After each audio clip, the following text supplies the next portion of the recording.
नेपालमा एउटा यस्तो मन्दिर छ, मुक्तिनाथ, जहाँ पानीमाथि आगो बलिरहेको देख्न सकिन्छ र जहाँ पुगेपछि आत्माले मुक्ति पाउने विश्वास गरिन्छ।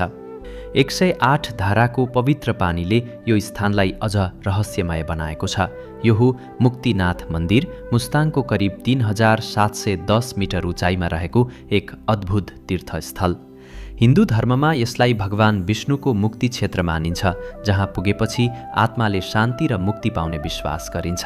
यस्तो पवित्र स्थल जीवनमा एकपटक भने अवश्य पुग्नुपर्ने मानिन्छ। तर यो मन्दिर हिन्दूहरूको मात्र होइन, बौद्ध धर्मावलम्बीहरूले पनि यसलाई छुमिग ग्यात्सा भनेर पूजा गर्नुहुन्छ, जसको अर्थ हो 100वटा पवित्र पानीका धारा।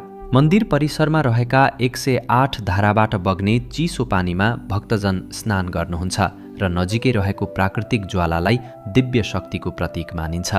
यही कारण मुक्तिनाथ केवल मन्दिर होइन, यो हिमाल, इतिहास, धर्म र रहस्यको अनौठो सङ्गम हो। जय मुक्तिनाथ।